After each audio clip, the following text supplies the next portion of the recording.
ইরানের ওপর যুদ্ধবিরতির শর্ত ভেঙে ইসরায়েল যে হামলা চালিয়েছে তাতে চরম ক্ষুব্ধ প্রতিক্রিয়া ব্যক্ত করেছেন মার্কিন প্রেসিডেন্ট ডোনাল্ড ট্রাম্প। তিনি মনে করেন এই চুক্তি লঙ্ঘনের মাধ্যমে ইসরায়েলের প্রধানমন্ত্রী নেতানিয়াহু তার সঙ্গে বিশ্বাসঘাতকতা করেছেন। মঙ্গলবার আল জাজিরার যুক্তরাষ্ট্র প্রতিনিধি ফিল ল্যাভেল এ তথ্য জানান। তিনি বলেন, ইউরোপ সফরের আগে ওয়াশিংটনে সাংবাদিকদের সঙ্গে কথা বলার সময় ট্রাম্পের বক্তব্যে ইসরায়েলকে ঘিরে তীব্র ক্ষোভ ফুটে ওঠে। ফিল ল্যাভেসের ভাষায় ট্রাম্প ইরান ও ইসরায়েল উভয়ের প্রতি ক্ষুব্ধ ছিলেন, কিন্তু স্পষ্ট বোঝা যাচ্ছিল সবচেয়ে বেশি ক্ষোভ ছিল ইসরায়েলের প্রতি। এমনকি তিনি নেতানিয়াহুর আচরণে প্রবল বিরক্তি প্রকাশ করেন এবং সেটা বিশ্বাসঘাতকতা বলেও আভাস দেন। ট্রাম্প সাংবাদিকদের বলেন, যুদ্ধবিরতির ঘোষণার কয়েক ঘন্টার মধ্যেই উভয় পক্ষ চুক্তি ভেঙেছে, এটা হতাশাজনক, কিন্তু আমি ইসরায়েলের কাছ থেকে এমনটা আশা করিনি। তিনি জানান, যুদ্ধবিরতির বিষয়ে সম্মতি নিশ্চিত করতে তিনি নেতানিয়াহুর সঙ্গে টেলিফোনে কথা বলেন। এরপর ইরানকে রাজি করাতে কাতারের কূটনৈতিক সহায়তা নেওয়া হয়, কিন্তু এরপরও ইসরায়েল হামলা চালায়। এর জবাবে ইরানও সোমবার বিকেলে কাতার ও ইরাকে অবস্থিত মার্কিন সামরিক ঘাঁটি লক্ষ্য করে 13টি ক্ষেপণাস্ত্র ছুড়েছে। এই হামলা পাল্টা হামলার কয়েক ঘন্টার মধ্যেই যুদ্ধবিরতির ঘোষণা দেন প্রেসিডেন্ট ট্রাম্প। এরপর তিনি তার নিজস্ব সামাজিক যোগাযোগ মাধ্যম ট্রুথ সোশ্যালে তীব্র প্রতিক্রিয়া ব্যক্ত করে লেখেন, ইসরায়েল বোমা ফেলা একদম বন্ধ করুন। যদি আপনারা এটা বন্ধ না করেন তাহলে তা হবে যুদ্ধবিরতির গুরুতর লঙ্ঘন। এখনই এই মুহূর্তে নিজেদের পাইলটদের ফিরিয়ে আনুন।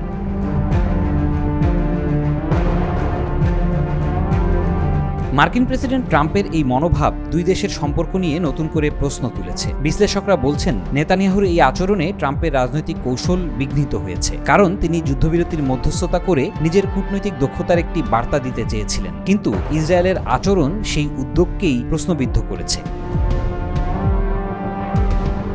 এই অবস্থাকে রাজনৈতিক ও সামরিক বিশ্লেষকরা দেখছেন মধ্যপ্রাচ্যে মার্কিন নেতৃত্বাধীন কৌশলের জন্য একটি বড় ধাক্কা হিসেবে। সেই সঙ্গে ইসরায়েলের অভ্যন্তরীণ রাজনীতি এবং নেতানিয়াহুর রাজনৈতিক অবস্থান নিয়েও নতুন করে সমালোচনা শুরু হয়েছে।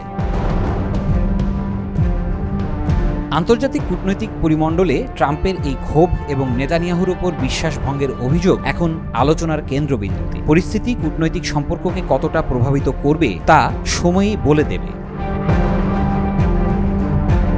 এদিকে যুদ্ধবিরতির জন্য মার্কিন প্রেসিডেন্ট ডোনাল্ড ট্রাম্প মিনতি করেছেন বলে দাবি করেছে ইরান। দেশটির রাষ্ট্রীয় টেলিভিশন চ্যানেল IRINNA এই দাবি করা হচ্ছে। কাতারে মার্কিন সামরিক ঘাঁটিতে ইরানের সফল হামলার পর ইসরায়েলের ওপর জোর করে যুদ্ধবিরতি চাপিয়ে দেওয়া হয়েছে বলে সম্প্রচার মাধ্যমটি জানায়।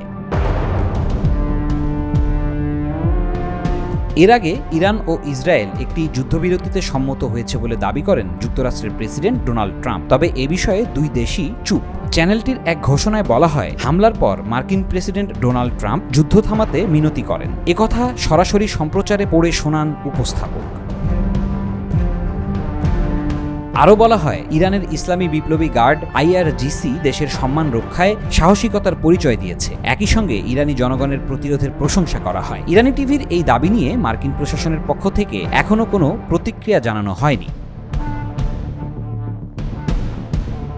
ইসরায়েলকে লক্ষ্য করে একের পর এক ক্ষেপণাস্ত্র ছুড়ছে ইরান। এতে নিহত হয়েছেন অন্তত 3 জন। মঙ্গলবার সকালে এ পরিস্থিতির মধ্যে আবারও যুদ্ধবিরতির প্রশংসা করলেন মার্কিন প্রেসিডেন্ট ডোনাল্ড ট্রাম্প। মার্কিন প্রেসিডেন্ট ডোনাল্ড ট্রাম্প ট্রুথ সোশ্যালে লিখেছেন, আমাদের B-2 বোমারু বিমানের পাইলটদের এবং সেই অভিযানের সঙ্গে যুক্ত সবার প্রতিভা সাহস ছাড়া আমরা আজকের চুক্তি করতে পারতাম না। ইরানের পারমাণবিক স্থাপনাগুলোতে মার্কিন বোমা হামলার কথা উল্লেখ করে তিনি আরও লেখেন, একটি নির্দিষ্ট এবং অত্যন্ত বিদ্রুপাত্মক উপায়ে সন্ধ্যার শেষের দিকে সেই নিখুঁত আঘাত সব পক্ষকে একত্রে বৈঠকে বসায় এবং চুক্তিটি সম্পন্ন হয়। যখন ইরান ইসরায়েলের দিকে বারবার ব্যালিস্টিক ক্ষেপণাস্ত্র নিক্ষেপ করছে তখন ট্রাম্প এই বিবৃতিটি পোস্ট করেন। তবে তার পোস্টে নতুন ক্ষেপণাস্ত্র হামলা সম্পর্কে কোনো মন্তব্য নেই।